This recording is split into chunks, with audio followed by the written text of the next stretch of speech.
It is the 17th day of July 2023. Good evening from wherever you're watching us. Let's keep you updated on all that has taken center stage in the country and beyond. But first, let's take a look at our highlights.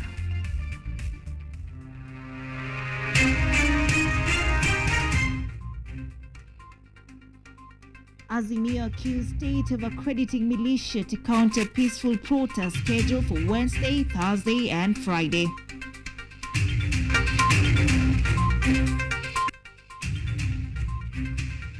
Kenya and Burundi to partner in promoting peace and agriculture in the region and Africa.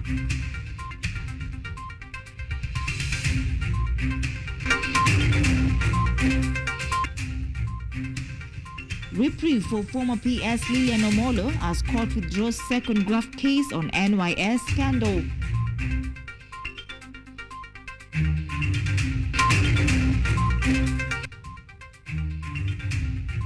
And Mary Chebukati officially takes over as chairperson of the Commission on Revenue Allocation.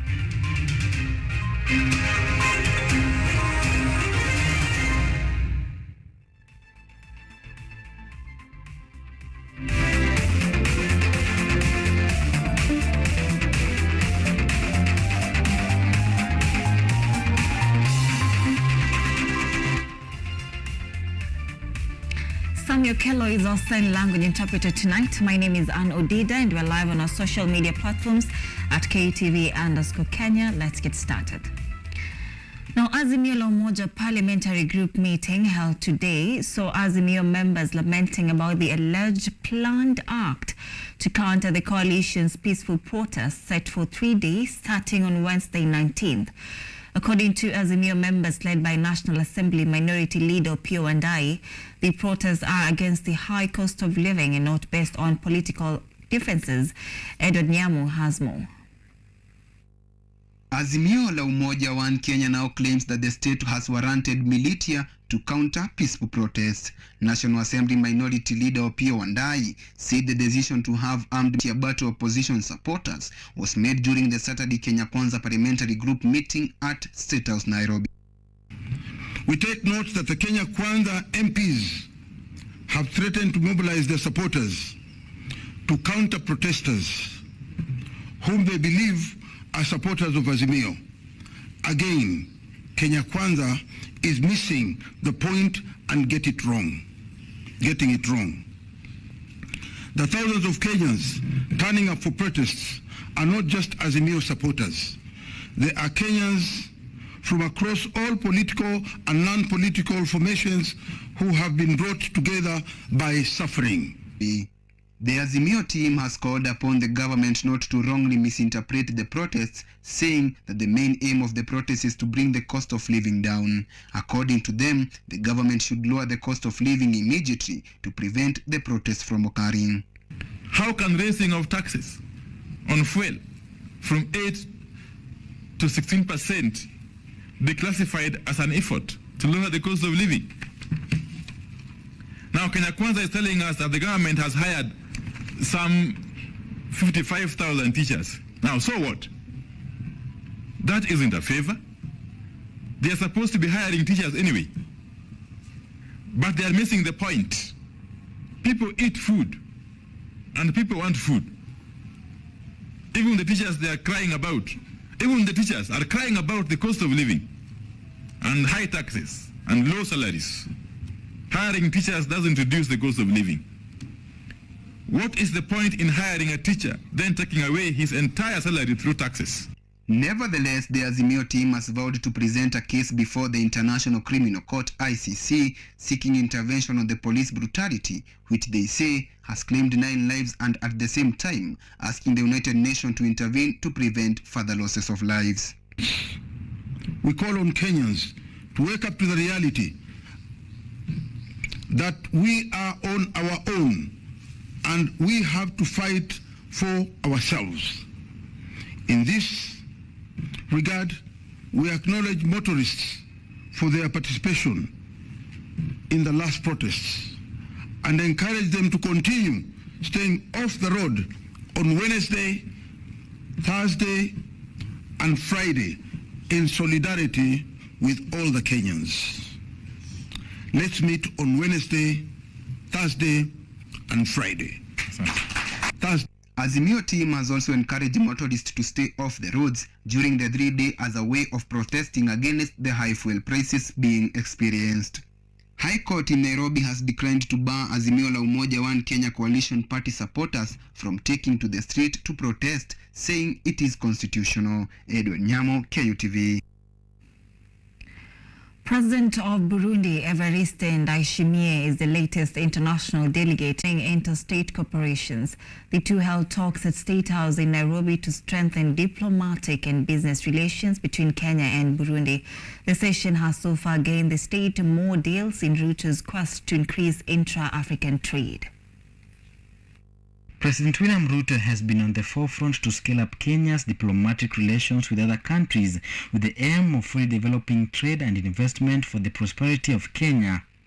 Talks held today between President Ruto and the President of Burundi, Evariste Ndayishimiye, at State House, Nairobi, heightened cordial relations between the two neighboring countries who have agreed to step up cooperation in socio-economic areas, including trade, regional security, and agriculture. In a statement after the meeting, Kenya and Burundi have agreed to remove trade barriers and improve environment for enterprises from both sides of the two countries. President Ndayishimiye in his remarks explained the need to promote trade between Kenya and Burundi as a way of fast-tracking sustained and inclusive development. He has also called on investors from Kenya to consider opportunities in Burundi. Recent discussions between President Ruto and international delegates have been focusing on developing trade and investment, abolishing visa requirements, solving regional security issues, countering climate change, as well as fast-tracking industrialization, agriculture, and energy. Within the last few days, President Ruto has held similar talks with the President of Libya, DRC, Senegal, and Egypt. Joseph Oyomo, KUTV. Now, court has allowed for the withdrawal of a second graft case against former Youth and Gender Principal Secretary Lilian Omolo, as sought by the Office of Director of Public Prosecutions. Senior Principal Magistrate Peter Ooko said it is in the interest of justice, including that of the public, that the matter is discontinued immediately. The DPP had applied under Section 87A of the Criminal Procedure Code to withdraw the charges against Mr. Omolo, saying none of the witnesses who had so far testified had implicated her directly or indirectly. Mr. Omolo had been charged with abuse of office and conspiracy to commit an offence, among others, over alleged loss of 468 million Kenya shillings at the National Youth Service (NYS).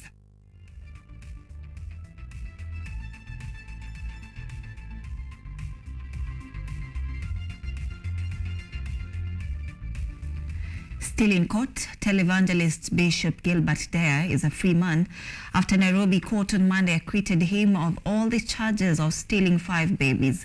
Magistrate Robinson Ondieki ruled that the prosecution failed to prove its case against the preacher. His lawyer, John Swaka, had submitted that the evidence relied on by the prosecution was marred with inconclusive and inconsistent discrepancies which cannot mount to safe and secure conviction. Dare was charged with 5 counts of stealing 5 children, all aged below 14 years, between 2002 and 2004 at Mountain View Estate in Nairobi. The televangelist has noted that although he is happy of his freedom and to be able to go back to ministry, his image has already been tainted.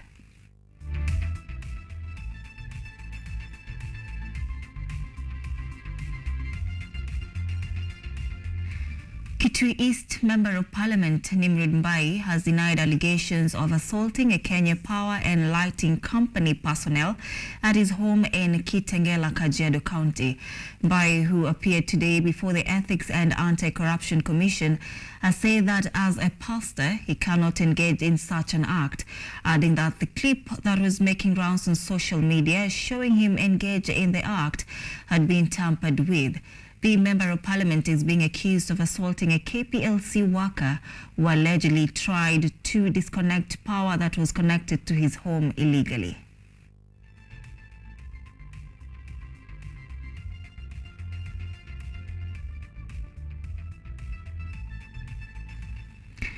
Mary Wanyonyi Chebukati has been officially sworn in as the chairperson of the Commission on Revenue Allocation in an event held at the Supreme Court today, presided over by Chief Justice Martha Koome. Wanyonyi now becomes the third chair of the commission, taking over from Dr. Jane Kiringai, whose term came to an end earlier this year. President William Ruto nominated Mary Chebukati to the position in May 2023.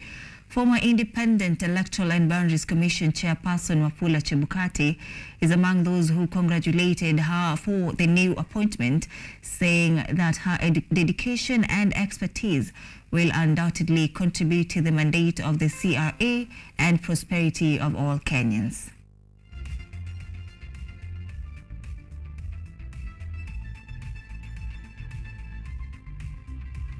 Right away from that, Kirinyaga County Government has launched a rehabilitation program for all markets to ease accessibility and create a conducive environment for traders.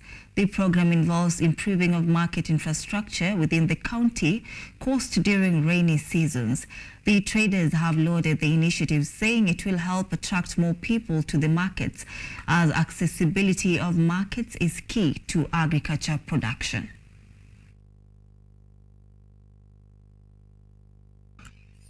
Markets Rehabilitation Program launched by Kirinyaga County Government that will involve grading, marraming of access roads and grounds, and improving of drainage system across all markets in the county, intends to utilize new technology to enhance durability of rural access roads and market grounds across the county. According to County Executive Committee member for Cooperative Development, Trade, Marketing, Tourism, Industrialization and Enterprise Development, Calbert Njeru, the grounds become soggy during rainy season because of heavy traffic. During this rainy season, we've seen that our traders are really suffering, especially those who do the small trading or our biashara za kuweka huko chini.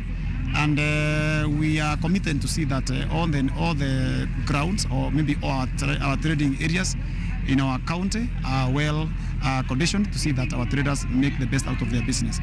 Kiine Ward member of the County Assembly, Geoffrey Murimi, lamented that local leaders will continue to work closely with the executive to ensure smooth implementation of projects. Mambo tunafanya tukishikiana na gavana wetu ambaye baada ya kupeleka kilio cha watu wangu ameyasikia, na ndio kwamba unaona leo tumekuja na tinga na bado kuna malori yako nyuma ya kuja kuaddress hiyo shida, na ndio watu wetu waweze kufanya biashara kwa njia rahisi ambapo inafaa. However, traders represented by Kagio Market Secretary Mary Nyawira have appreciated the ongoing initiative by Kirinyaga County Government to build more markets for traders, urging other traders to meet the obligation of paying necessary trading fees to the county government. Tumefurahi sana juu tulikuwa tunasumbuka sana kama wale watu wanaweka biashara zao chini. Sasa kulikuwa na matope, mvua ikinyesha, kwa hivyo biashara haikuwa mzuri. Lakini kwa saa hii juu CS wamekuja na MCA wetu na wametuahidi mpaka malakita yako hapa tutengenezewe soko na iwe safi. Sasa tumefurahi sana juu tutakuwa na good environment ya kufanya kazi na sisi tutoe kondi vizuri. Wanguru Market Chairman Charles Maina terms the rehabilitation of the market as one way of attracting more farmers and traders to come to the facility. Salma Swaleh, KUTV. All right, that story by Salma Saleh takes us to a very fast short break at this point. Of course, we have so much lined up for you, so stay with us.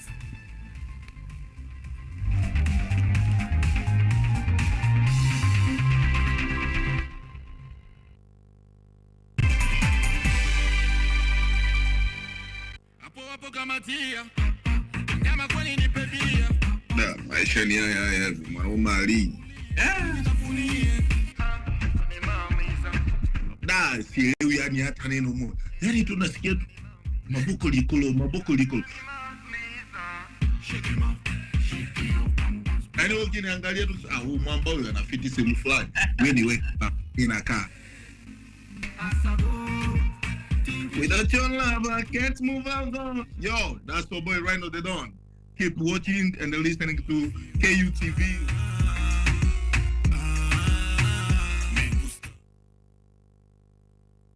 Kenyatta University will hold its 53rd graduation ceremony on Friday, 21st July 2023 at the main campus along Thika Superhighway. KUTV will provide live coverage of the graduation ceremony from 8 a.m.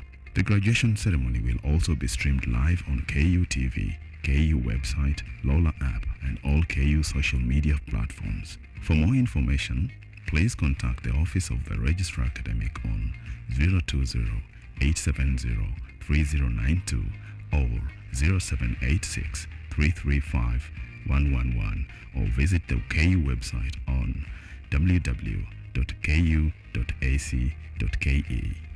Kenyatta University, transforming higher education, enhancing lives.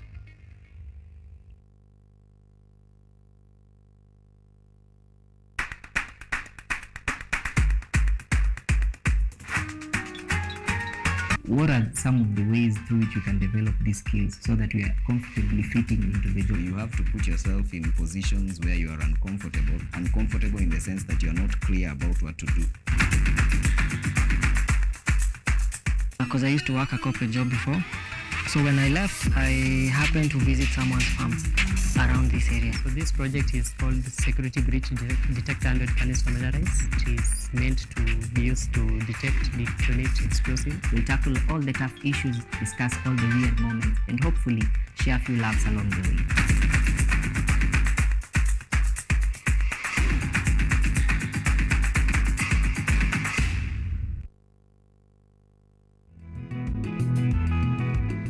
Kutoka kuwa jamii ya kuhamahama na sasa kujumuisha kilimo katika mitindo yao ya maisha. Kwenye toleo la kaunti ya Narok, hii ni Boresha Kilimo, kwani afya bora ni kilimo bora. Kwani kilimo ndicho huboresha maisha.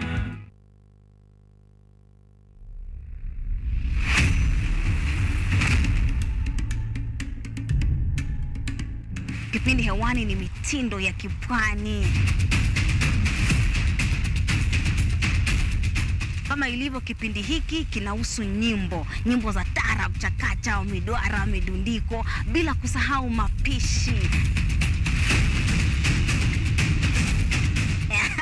Ambao ndio uti wa mgongo wa pwani ya Afrika Mashariki. Jamani swaibu zangu mliopo maskani, hatuonani wenzangu, najua mwanitamani. Hapa KUTV, nahodha mwendesha chombo cha baharini, yani ua linalonukia na kuvutia waridi tamu.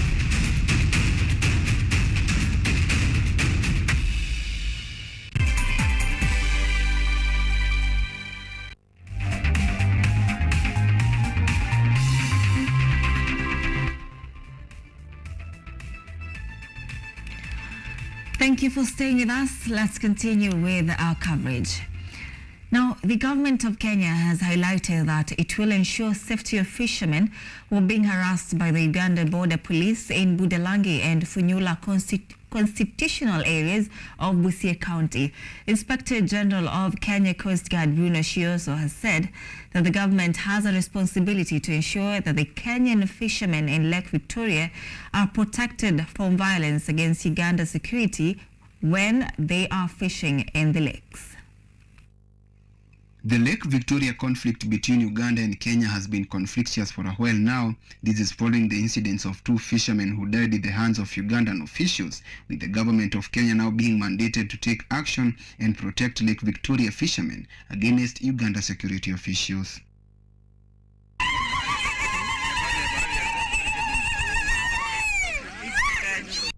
As one way to stopping the conflict, the Kenya Coast Guard Water Resource Protection Unit has started providing lessons to Lake Victoria fishermen that include training on the importance of law that come in hand with border restrictions. Inspector General of the Kenya Coast Guard in the country, Bruno Shioso, sees strategies to protect Kenya fishermen in the Lake Victoria against Uganda Army officers are in place to ensure the safety of those fishermen in the lake. Tumeona pesa nyingi zilienda coast, hazikuja kusaidia these other areas. Kwa hivyo Tungependa hizo pesa ziletwe pia these are the areas ambazo hazijafaidika. Sisi ni wavuvi, huwezi kutuambia mambo ya kuanza kuvuka huko.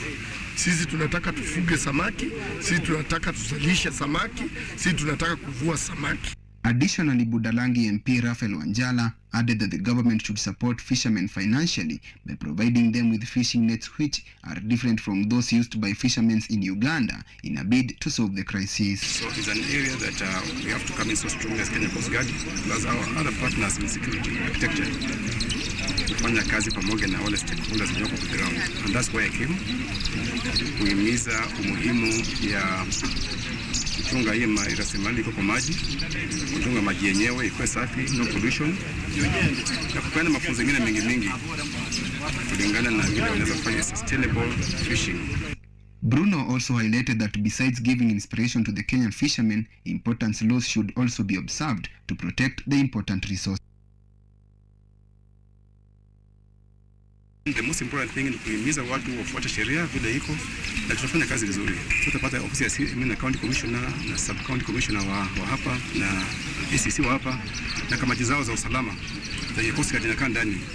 Hao nao wanaongea na wenzao kama tisa kule Uganda, and we have seen very good progress. Tumeona siku zote tumsikie shida za migigo kila wakati. The government of Kenya has guaranteed the fishermen in Lake Victoria will fish freely without being interrupted by Ugandan security officers. Edward Nyamu, KUTV.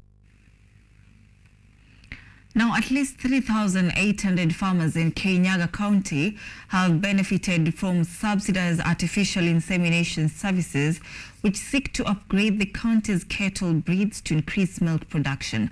This is in turn expected to translate to more earnings for the farmers. The AI Services Support Project is a partnership between the county government and Kenya Animal Genetic Resource Center, KAGRIC. The subsidized artificial insemination program is being undertaken through 4 community-based organizations targeting 60 dairy community interest groups. The service is offered by the Wezesha Kirinyaga Empowerment Program that aims at upgrading the county's cattle breeds to increase milk production. Speaking while visiting one of the community-based organizations, Kirinyaga County Executive Committee member for Agriculture, Livestock, Veterinary and Fisheries Dr. John Gashara said apart from the affordable artificial insemination, the county government is also supporting 66 dairy farmers groups across the county to produce quality feeds for improvement of their dairy cattle nutrition, which will in turn increase milk production. The initiative aims at giving dairy farmers new breeds that will increase milk production, enabling farmers to earn more money from the sale of milk.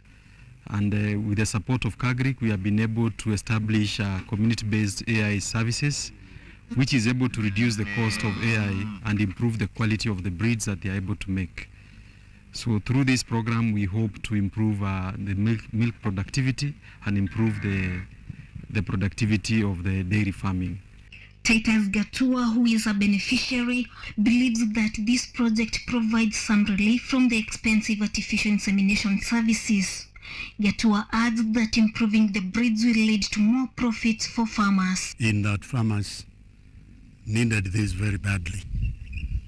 The AI services around have been so expensive, beyond the reach of an ordinary farmer. And hence, the need for a community-based organization to serve the farmers on the same. Maziwa itaongezeka kwa sababu tuko na mbegu iko affordable. Kila farmer anaweza kuafford, hata wenye sio wa urithi wata-afford juu mbegu yetu iko na rahisi. Kwa hivyo kila mtu ataweza kuafford na tuna hope maziwa itaongezeka na wakulima wapate faida kuliko bereni. The Artificial Insemination Services Support Project is a partnership between the county government and Kenya Animal Genetic Resource Center.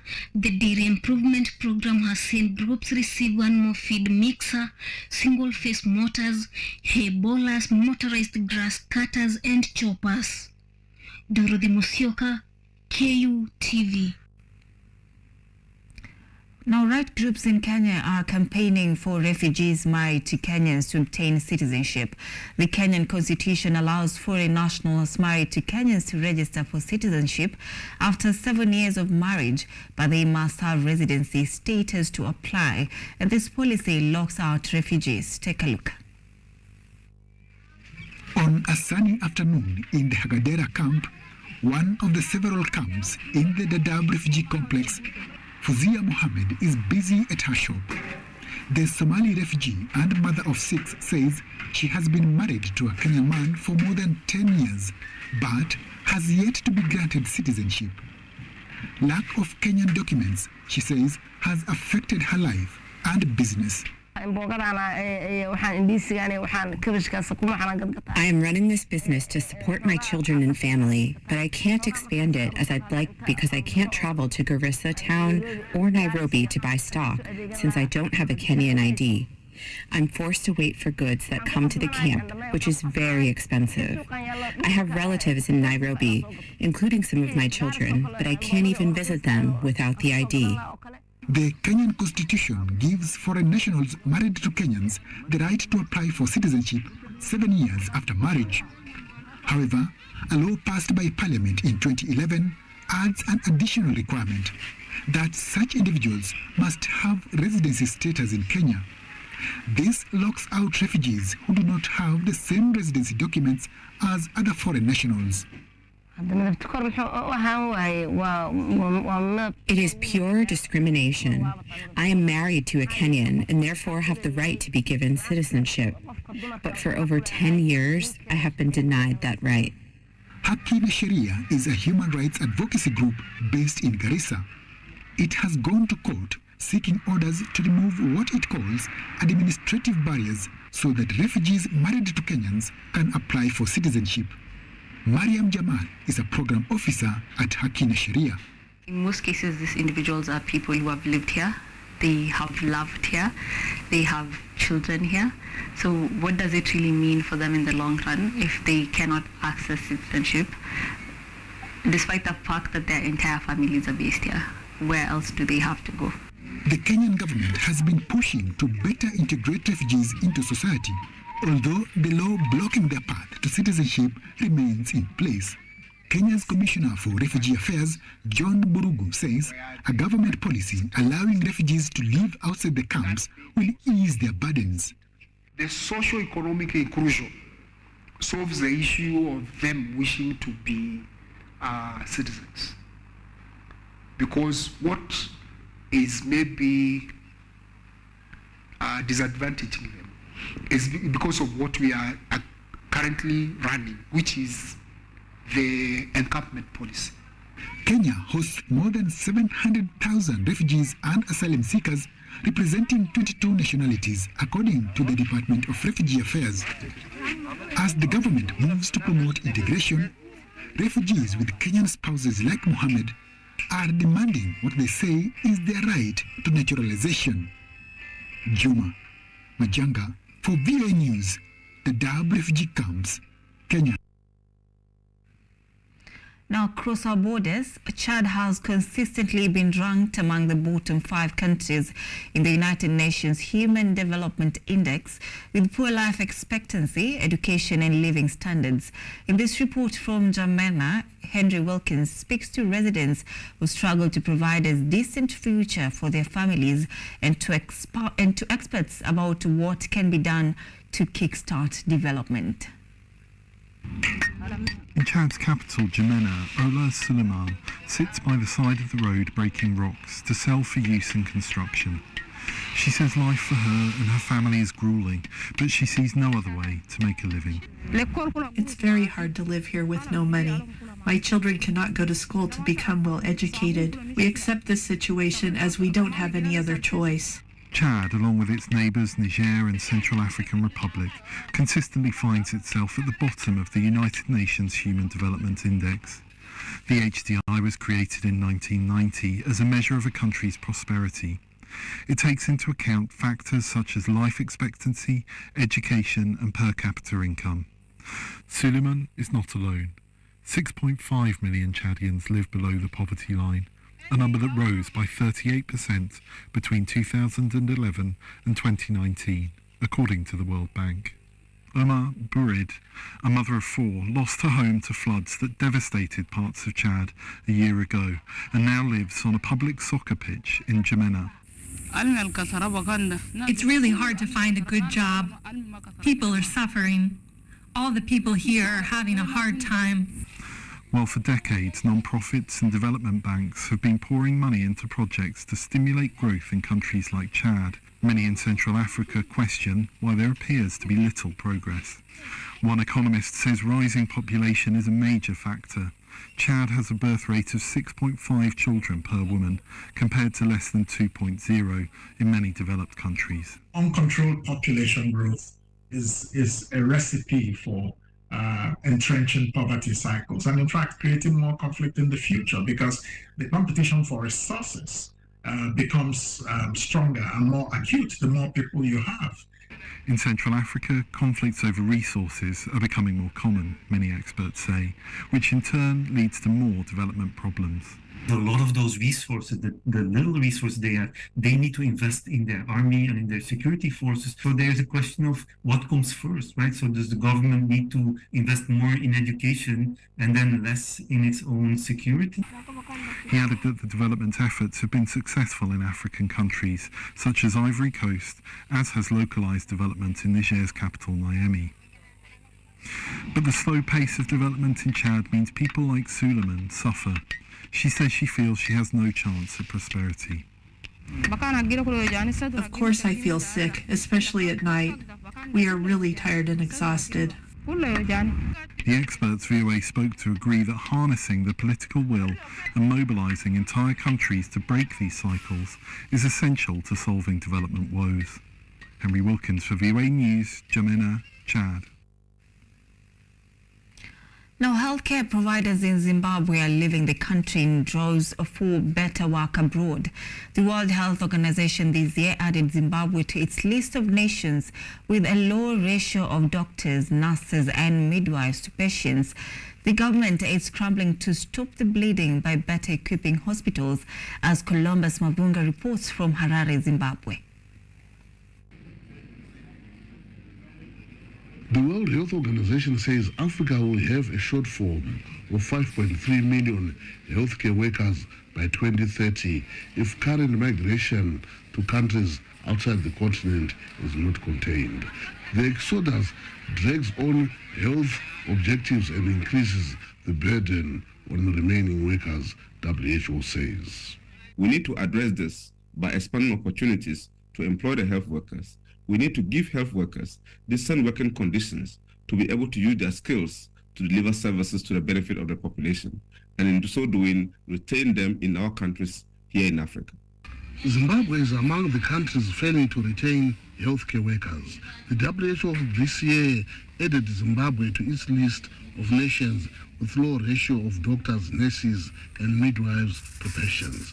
The health workers cite poor working conditions and a lack of medicine and modern equipment as reasons for leaving. Dr. Paul is leaving Zimbabwe for Canada.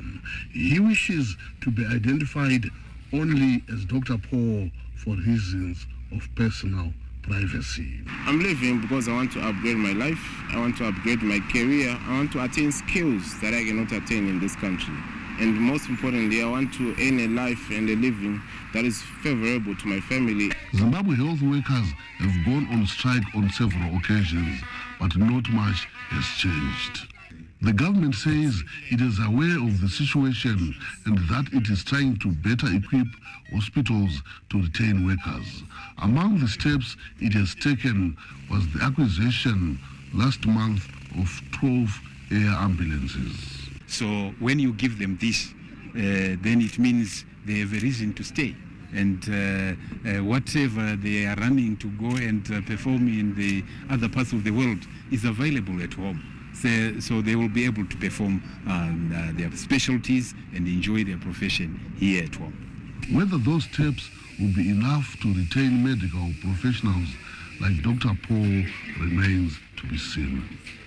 Columbus Mavunga for VOA News, Harare, Zimbabwe.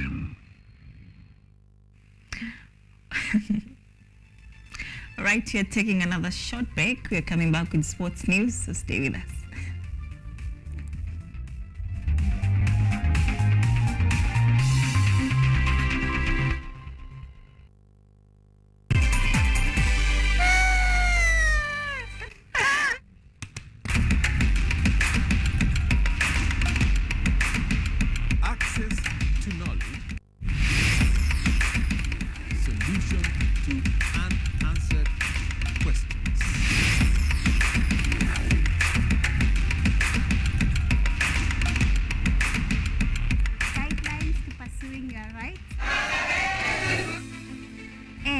Repossessing your property, intellectual or material. This and more, only on Law Matters.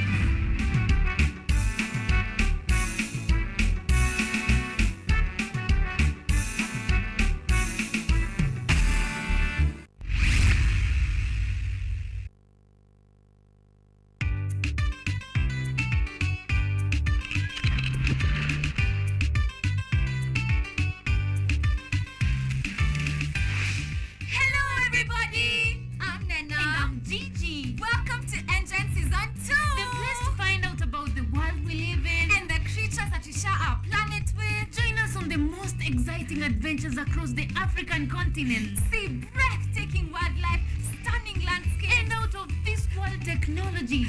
Meet incredible scientists and learn fantastic facts. Explore, discover, be amazed. Be part of the next generation of African change makers. Be a part of ENGEN, Africa's #1 science discovery program. Yay!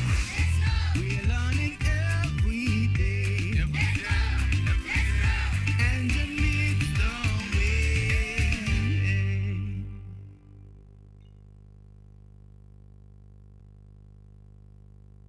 Hello everyone, this is the new chapter of Let's Be Fit. I'll be host KUTV. I'm here to give you various workouts. I'll be having different trainers. We'll have Zumba classes, we'll have aerobics classes, we'll have boxercise, we'll have kata box. The show comes every Thursday from 6:30 a.m. to 7 a.m. Keep it locked, make sure we keep fit, and that's it from me to you.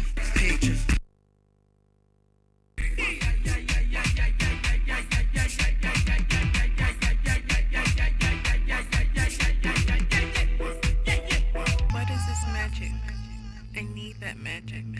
Somebody call 911.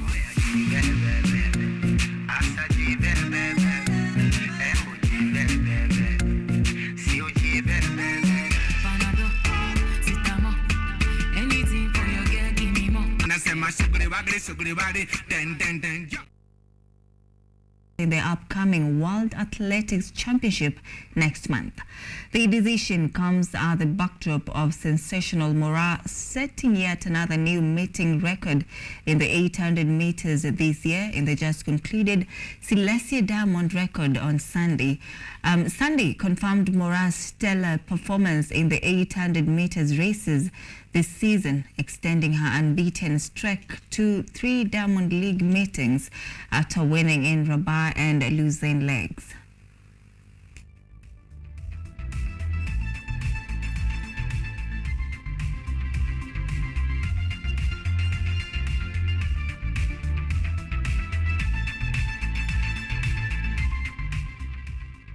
And finally, Didier Drogba, one of the most successful African soccer stars in Premier League history, is part of a campaign aiming to educate African players about the dangers of fake agents. Take a look.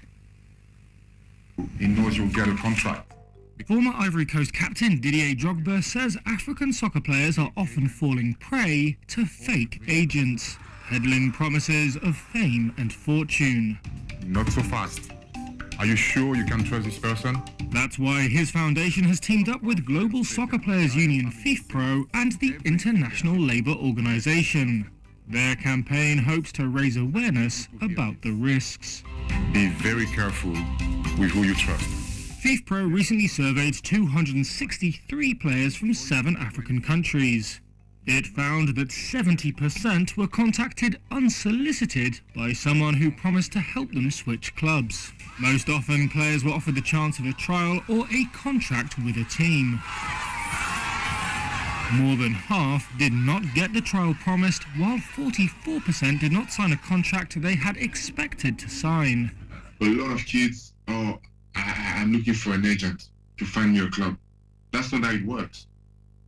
It's your performance that gets the attention and of the clubs or of good agents, not the opposite. The ex-Chelsea striker said young players in particular are at risk due to their eagerness to secure an agent. New FIFA regulations will come into effect from October the 1st. They will require every soccer agent to have a FIFA license, for which they will need to pass an exam.